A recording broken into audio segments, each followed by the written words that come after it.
Welcome back to Vishmiya குடில். இன்னைக்கு வந்து ரொம்ப ஈஸியான 5 சைட் டிஷ் வந்து என்ன பண்றது அப்படிங்கறத இந்த வீடியோல பார்க்க போறோம். நான் 5 அப்படின்னு சூஸ் பண்ணதுக்கு வந்து ஒரு ரீசன் இருக்குங்க. ஏன்னா எப்போதுமே நம்ம வந்து சாட்டர்டே சண்டே ஏதாவது வந்து ஒரு ஸ்பெஷலான சைட் டிஷ் இல்லைன்னா ஏதாவது ரெசிபிஸ் தான் ட்ரை பண்ணுவோம். ஸோ மண்டே டு ஃப்ரைடே தான் வந்து என்ன செய்யறது அப்படின்னு சொல்லிட்டு ஒரு பெரிய குழப்பமாவே இருக்கும். சமைக்கிறது வந்து ரொம்ப ரொம்ப ஈஸி. ஆனா என்ன சமைக்கிறதுன்னு யோசிச்சிட்டோம்னா சமையல் இன்னும் ரொம்பவே ஈஸியா ஆயிடும். ஸோ என்னென்ன சைட் டிஷ் வந்து இந்த வீடியோல நம்ம செய்ய போறோம் அப்படிங்கறத பார்க்கலாம் வாங்க. மண்டே டு ஃப்ரைடே ரொம்ப ரொம்ப ஈஸியான இந்த 5 சைட் டிஷ்ஷும் நீங்கள் ட்ரை பண்ணி பாருங்கள். நம்ம ஃபர்ஸ்ட் பார்க்க போகிறது பார்த்தீங்கன்னா கத்திரிக்காய், முருங்கைக்காய் தொக்கு, பிரட்டல் என்ன வேணாலும் சொல்லலாங்க. அது எப்படி செய்யறதுங்கிறத ஃபர்ஸ்ட் பார்க்கலாம். நான் வந்து ஒரு எண்ணெய் சட்டி வச்சுட்டு அதில் வந்து தேவையான அளவுக்கு எண்ணெய் ஊற்றிருக்கேன். எண்ணெய் காஞ்சதுக்கு அப்புறமா கொஞ்சோண்டு உளுத்தம்பருப்பு, கொஞ்சோண்டு கடுகு போட்டிருக்கேன். அதுக்கப்புறமா கொஞ்சம் வந்து ஒரு 2 வெங்காயம் நார்மலான சைஸ்ல இருக்கிற பெரிய வெங்காயத்தை கட் பண்ணி அதையும் இதில் போட்டுக்கிறேன். நல்லா வந்து ஒரு கோல்டன் ப்ரௌன் கலர் வர அளவுக்கு நல்லா வதக்கிக்கோங்க. இப்போ வந்து நீங்கள் மஞ்சத்தூளும் சேர்த்துக்கலாம். ஸோ நம்ம வந்து எப்போதுமே வந்து மூடி போட்டு வதக்குறப்ப ரொம்ப சீக்கிரமாகவே அது வந்து குக் ஆகிடும். இப்போ பார்த்தீங்கன்னாக்கா நல்லா வந்து வதங்கிடுச்சு. நான் வந்து இஞ்சி பூண்டை அரைச்சி போடலைங்க, இஞ்சி பூண்டை தட்டி போட்டிருக்கேன். ஸோ தட்டி போடுறப்ப அது கொஞ்சம் டேஸ்ட் ரொம்பவே நல்லா இருக்கும். நம்ம வந்து நான்வெஜ்க்கெல்லாம் வந்து அரைச்சி போட்டுப்போம். ஸோ இதுவும் வந்து அந்த இஞ்சி பூண்டில் இருக்கிற பச்சை வாசனை வந்து போகிற அளவுக்கு நல்லா வதக்கிக்கோங்க. வதக்கிட்டு கருவேப்பிலை இதில் சேர்த்துக்கோங்க. நான் ஏன் ஃபர்ஸ்டே கருவேப்பிலை சேர்க்கலன்னா அது அப்படியே ரொம்ப தெறிக்கும். ஸோ அதனால வந்து இந்த மாதிரி இப்பெல்லாம் நான் ட்ரை பண்ணிட்டு இருக்கேன். அப்புறமா பார்த்தீங்கன்னா நார்மல் சைஸ் வந்து தக்காளி வந்து 2 எடுத்திருக்கேன். அதையும் வந்து இதில் போட்டு நல்லா வதக்கிக்கணும்.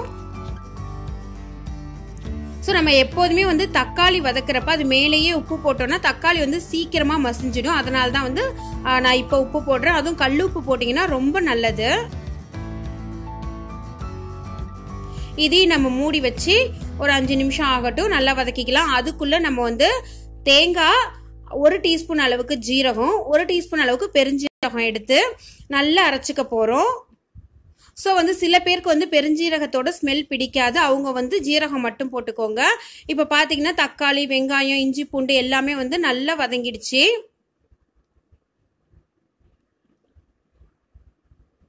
இந்த ஸ்டேஜில் நம்ம கட் பண்ணி வச்சிருக்கிற அந்த முருங்கைக்காய், கத்திரிக்காய் ரெண்டுத்தையும் வந்து சேர்த்துட்டு நல்லா அந்த வெங்காயம் தக்காளியோட சேர்ற மாதிரி வதக்கிக்கோங்க. நான் வந்து கொஞ்சம் எண்ணெய் வந்து கம்மியாக ஊற்றிருக்கேன். நீங்கள் எண்ணெய் வேணா அதிகமாக கூட சேர்த்துக்கலாம். ஸோ இப்போ பார்த்தீங்கன்னா 1 டேபிள் ஸ்பூன் அளவுக்கு வந்து நான் மல்லித்தூள் போட்டுக்கிறேன். 1 டேபிள் ஸ்பூன் அளவுக்கு, இல்லைன்னா உங்களுக்கு காரத்துக்கு தகுந்த மாதிரி மிளகாய்த்தூள் அதையும் போட்டுட்டு நல்லா வதக்கி விடுங்க.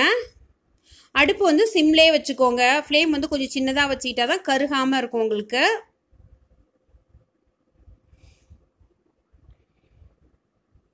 ஸோ நல்லா பிரட்டி விட்டுக்கோங்க. இப்போ வந்து நம்ம அரைச்சி வச்சிருக்கிற தேங்காய், பெருஞ்சீரகம், ஜீரகம் சேர்த்த விழுதை வந்து இதில் சேர்த்துடலாம். சேர்த்துட்டு இதையும் நல்லா வதக்கிட்டு கொஞ்சம் உங்களுக்கு வந்து இந்த கத்திரிக்காய், அதுக்கப்புறமா முருங்கைக்காய் இதெல்லாம் வேகிறதுக்காக கொஞ்சம் தண்ணி சேர்த்துக்கலாம். நீங்கள் தேவையான அளவுக்கு தண்ணி ஊற்றிக்கோங்க. இது வந்துங்க தயிர் சாதத்துக்கு வந்து ரொம்ப நல்லா இருக்கும். தயிர் சாதம் வச்சுட்டு இதை வந்து நம்ம தொட்டுக்க வச்சு சாப்பிட்டோம்னா அவ்வளோ டேஸ்ட் நல்லா இருக்கும். இல்லை எங்கள் வீட்டில் வந்து நான் மட்டும்தான் இருக்கேன், என் ஹஸ்பண்ட் வந்து இன்னைக்கு ஆஃபீஸ் வந்து லஞ்ச் எடுத்துகிட்டு போயிட்டாங்க அப்படின்னு நீங்கள் நினச்சிங்கன்னா இதையே நீங்கள் வந்து சாதத்தில் போட்டு கூட சாப்பிட்லாங்க. அதுக்கும் வந்து இது சூப்பராகவே இருக்கும். இப்போ வந்து மூடி ஒரு 15 நிமிஷம் வந்து நல்லா வேகட்டும். இது நல்லா தளன்னு கொதிக்க ஆரம்பிச்சு இன்னும் வந்து ஒரு 2 நிமிஷம் வந்து கத்திரிக்காய் மட்டும் வேகணும். இப்போ பார்த்தீங்கன்னா கத்திரிக்காய்லாம் நல்லா வெந்து இந்த கத்திரிக்காய் முருங்கைக்காய் பிரட்டல் வந்து ரெடி ஆயிடுச்சு.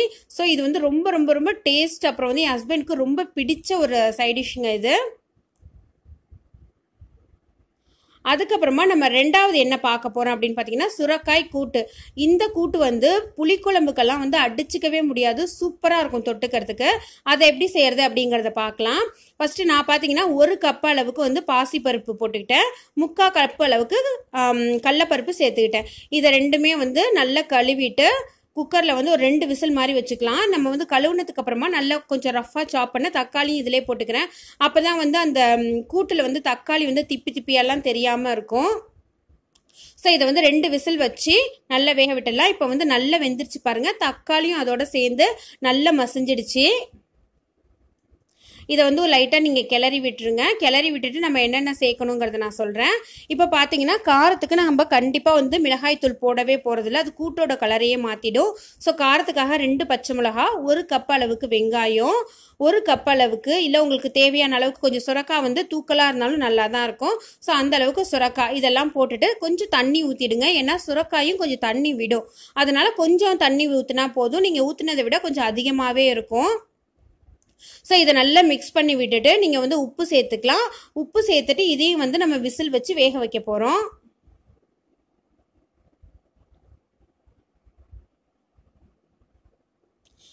சப்போஸ் வந்து இப்போ ரொம்ப ஒரு 2 வயசு குழந்தைங்க 1 வயசு குழந்தைங்கலாம் பார்த்தீங்கன்னாக்கா புளிக்குழம்பெல்லாம் அவங்களுக்குலாம் கொடுத்தா அவ்வளோவா விரும்பி சாப்பிட மாட்டாங்க.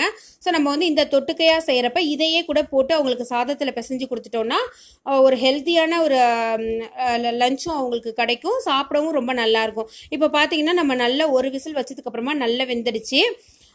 ஸோ இப்போ வந்து நான் என்ன பண்ண போகிறேன்னா எண்ணெயில் கருவடகம் போட போகிறேன். உங்ககிட்ட கருவடகம் இல்லை அப்படின்னா கொஞ்சோண்டு வெந்தயம், கொஞ்சோண்டு ஜீரகம், பெருஞ்சீரகம், கடுகு, வெங்காயம், கருவேப்பிலை இதெல்லாம் வந்து சேர்த்து நீங்கள் போட்டுக்கலாம். உளுத்தம்பருப்பு இதெல்லாம் சேர்த்து நம்ம உருட்டி வச்சது தான் கருவடகம்.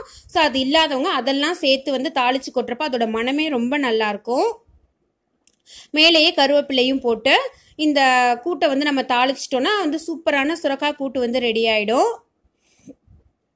நம்ம வந்து தாளிச்சு கொட்டினதுக்கு அப்புறமா ஒரு நிமிஷம் வந்து அடுப்பை வந்து சிம்லே வச்சு வேக வைக்கலாம். ஏன்னா அந்த எண்ணெய் அந்த கருவடகத்தோட அந்த ஃப்ளேவர்லாம் நல்லா அப்பதான் கூட்டுல இறங்கும்.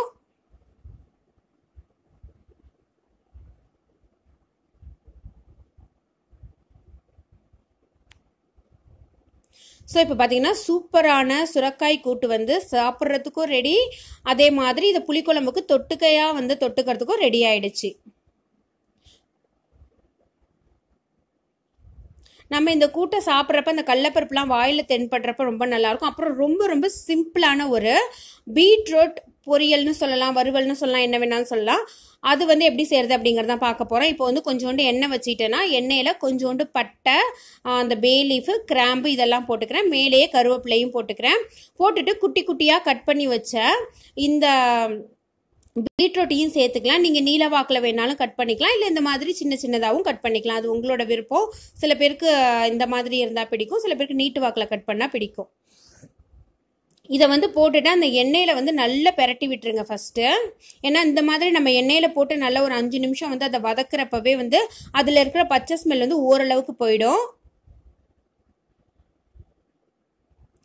மேலே கொஞ்சோண்டு வந்து மஞ்சத்தூள் நான் போட்டுக்கிறேன், அது மேலேயே உப்பும் சேர்த்துக்கிறேன்.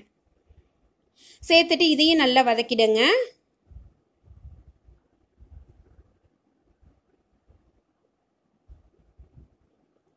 வதக்கினதுக்கு அப்புறமா காரத்துக்கு தேவையான அளவுக்கு மிளகாய் தூள் போட்டுக்கோங்க. இந்த பீட்ரூட் அந்த வறுவல் பார்த்தீங்கன்னாக்கா தயிர் சாதத்துலேருந்து ரசம் சாதம், சாம்பார் சாதம் எல்லாத்துக்குமே ரொம்ப நல்லா இருக்கும். அதுக்கப்புறமா தனியா தூள் வந்து 1 டேபிள் ஸ்பூன் அளவுக்கு போட்டுக்கிறேன். இந்த வறுவலுக்கு வந்து ஸ்பெஷலே பார்த்தீங்கன்னா நம்ம தனியா தூள் சேர்க்கறது தான். தனியா தூள் சேர்க்குறப்ப ரொம்ப டேஸ்ட் நல்லா இருக்கும். ஸோ இது பார்த்தீங்கன்னா தேங்காய், அதுக்கப்புறமா பெருஞ்சீரகம், ஜீரகம் அது அரைச்சி வச்ச ஒரு விழுது, அதையும் வந்து இதில் சேர்த்துக்கிறேன். நீங்கள் வந்து நான் முன்னாடியே சொன்ன மாதிரி இதில் வந்து பெருஞ்சீரகத்தை வேணால் அவாய்ட் பண்ணிக்கலாம், தாளிக்கிறப்ப கொஞ்சம் பெருஞ்சீரகம் போட்டுக்கலாம். ஸோ நல்லா வதக்கிட்டு தேவையான அளவுக்கு கொஞ்சம் தூக்கலாகவே தண்ணி ஊற்றி நல்லா மூடி நல்லா சுண்டா அது வந்து அப்படியே ட்ரை ஆகிடணும் கம்ப்ளீட்டாக தண்ணி எல்லாம். அதுக்குள்ளே அந்த பீட்ரூட்டும் நல்லா வெந்துடும். ஸோ இப்போ பார்த்தீங்கன்னா தண்ணி எல்லாம் ட்ரை ஆகி சூப்பராக வறுவலா மாதிரி இந்த பீட்ரூட் வந்து ரெடி ஆயிடுச்சு. ரொம்ப ரொம்ப சிம்பிளுங்க. இதை வந்து நீங்கள் இன்னும் கொஞ்சம் நிறைய தேங்காய்லாம் சேர்த்தீங்க அப்படின்னாக்கா நீங்கள் சப்பாத்திக்கு கூட தொட்டுக்கலாம். அந்த மாதிரி ஒரு சூப்பரான சைட் டிஷ் இது. ஸோ பீட்ரூட் வறுவல் ரெடி ஆயிடுச்சு. அடுத்தது நம்ம நாலாவதா என்ன பார்க்க போறோம் அப்படின்னா கத்திரிக்காய் வறுவல் வந்து பார்க்க போறோம். கத்திரிக்காய் வறுவல் வந்து சான்ஸே இல்லை, சாம்பார் சாதம், ரசம் சாதம், அதுக்கப்புறமா தயிர் சாதத்துக்கு ஒரு சூப்பரான காம்பினேஷன். அதை எப்படி செய்யறதுங்கிறத பார்க்கலாம் வாங்க. ஃபர்ஸ்ட் நான் வந்து ஒரு வானலியில எண்ணெய் ஊற்றிக்கிட்டேன். எண்ணெய் ஊற்றினதுக்கு அப்புறமா கொஞ்சோண்டு வந்து ஜீரகம் போட்டுக்க போறேன். ஜீரகம் நல்லா பொரிஞ்சதுக்கு அப்புறமா கடுகு சேர்த்துக்கிறேன். இப்போ பார்த்தீங்கன்னா நம்ம கட் பண்ணி வச்சிருக்கிற வெங்காயத்தை சேர்த்துக்கிறேன். இந்த வெங்காயம், தக்காளி எல்லாமே உங்களோட தேவைக்கு தகுந்த மாதிரி நீங்கள் சேர்த்துக்கலாம். அப்புறம் மேலே கொஞ்சோண்டு கருவேப்பிலை போட்டுருங்க.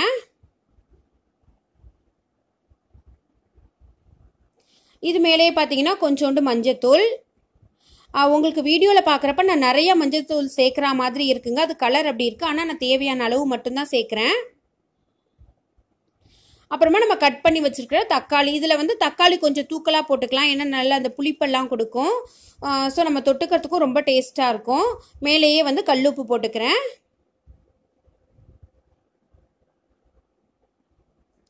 நல்ல தக்காளி வெங்காயம் மசீரா மாதிரி வதக்கிக்கோங்க. பார்த்தீங்கன்னா நல்லா மசிஞ்சிடுச்சு பாருங்க. இந்த ஸ்டேஜில் நம்ம நீல வாக்கில் கட் பண்ணி வச்சிருக்கிறேன் அந்த கத்திரிக்காவை போட்டுக்கிறேன். என்கிட்ட வெள்ளை கத்திரிக்காய் இல்லைங்க, வெள்ளை கத்திரிக்காய் நீங்கள் போட்டிங்கன்னா டேஸ்ட் ரொம்ப நல்லாயிருக்கும். அந்த எண்ணெயிலே வந்து இந்த கத்திரிக்காய் வந்து ஒரு 2லேருந்து 3 நிமிஷம் வதக்கணும். வதக்குனதுக்கு அப்புறமா நம்ம காரத்துக்கு தேவையான மசாலாவெல்லாம் இதில் சேர்த்துடலாம். தேவையான அளவுக்கு மிளகாய் தூள் போட்டுக்கோங்க.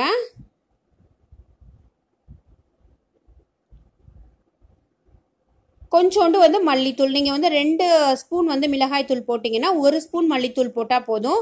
இதையும் சேர்த்து நல்லா வதக்கிக்கோங்க.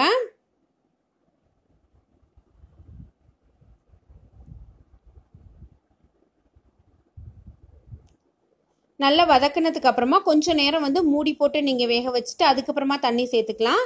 இல்லைன்னா வந்து கொஞ்சம் தண்ணி சேர்த்துட்டு நீங்கள் மூடி வச்சுக்கலாம். நீங்கள் ஃபஸ்ட்டே அந்த மசாலாவில் சேர்ற மாதிரி நல்லா வதக்கிட்டிங்கன்னா மூடி வைக்க வேண்டிய அவசியம் இல்லை. இப்போ பார்த்தீங்கன்னா கொஞ்சோண்டு தண்ணி ஊற்றிடுறேன் அந்த கத்திரிக்காய் வந்து நல்லா வேகிறதுக்காக. ஸோ இப்போ வந்து நம்ம மூடி வச்சு அதை வேக வச்சிடலாம். பார்த்தீங்கன்னா நல்ல அந்த எண்ணெயெல்லாம் வந்து அப்படியே கக்க ஆரம்பிச்சிருக்கு பாருங்கள், எண்ணெயெல்லாம் வெளி வந்துக்கிட்டே இருக்குது. ஸோ வெளி வந்ததுக்கப்புறமா நல்லா தண்ணி வற்றினதுக்கப்புறமா எடுத்துட்டோன்னா ஒரு சூப்பரான சிம்பிளான கத்திரிக்காய் வறுவல் வந்து ரெடி ஆகிடும். அடுத்தது நம்ம பார்க்க போகிறது இது ரொம்ப ரொம்ப ரொம்ப ஈஸியான டேஸ்ட் எக்ஸலண்ட்டாக இருக்கும், எல்லாருக்கும் பிடிச்ச ஒரு வறுவல் தான். அது என்னன்னு பார்த்தீங்கன்னா உருளைக்கிழங்கு வறுவல். ஸோ இதுக்கு பார்த்தீங்கன்னா தேவையான அளவுக்கு எண்ணெய் ஊற்றிக்கோங்க. கொஞ்சம் வந்து எண்ணெய் இதுக்கு அதிகம்தான் ஆகும். இது வந்து தயிர் சாதத்துக்கு முன்னாடி சொன்ன மாதிரி தயிர் சாதத்துக்கும் ரசம் சாதத்துக்கும் ரொம்ப சூப்பராக இருக்கும். நான் வந்து தாளிக்கிறதுக்கு ஒன்றுமே போடலைங்க, பூண்டை மட்டும் நல்லா தட்டி போட்டிருக்கேன். ஏன்னா கொஞ்சம் எண்ணெயில் வதங்குறப்ப அதோட ஃப்ளேவர் ரொம்ப அருமையாக இருக்கும். குட்டி குட்டியாக கட் பண்ணி வச்சுருக்கிறேன் உருளைக்கிழங்கு அதில் சேர்த்துக்கிறேன். சேர்த்துட்டு நல்லா வதக்கிடுங்க.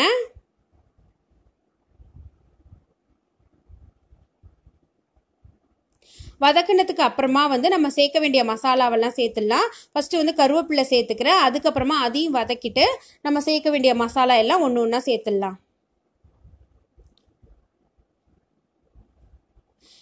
தேவையான அளவுக்கு உங்கள் காரத்துக்கு தகுந்த மாதிரி வந்து மிளகாய் தூள் போட்டுக்கோங்க. நான் வந்து கொஞ்சம் தூக்கலாக இன்றைக்கி காரம் செய்ய போகிறேன், ஏன்னா வந்து இன்றைக்கி தயிர் சாதம், அதனால் வந்து நல்லாயிருக்கும் அப்படின்னு சொல்லிட்டு அந்த மாதிரி செஞ்சுருக்கேன்.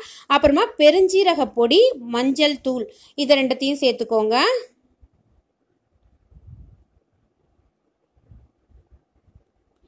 இதையும் சேர்த்து நல்லா வதக்கிட்டு தேவையான அளவுக்கு நீங்கள் உப்பு சேர்த்துக்கலாம்.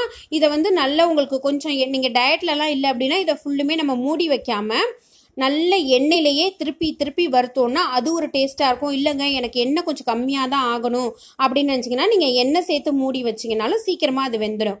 ஸோ இந்த மாதிரி செஞ்ச சூப்பரான ஒரு உருளைக்கிழங்கு வறுவல் வந்து ரெடி ஆயிடுச்சு. ஸோ இன்றைக்கி நம்ம சேனலில் பார்த்த இந்த 5 ரொம்ப ஈஸியான சைட் டிஷ்மே உங்களுக்கு பிடிச்சிருக்குன்னு நினைக்கிறேங்க. ட்ரை பண்ணி பார்த்துட்டு எனக்கு கமெண்ட் செக்ஷனில் உங்களோட சஜஷனை போஸ்ட் பண்ணுங்கள்.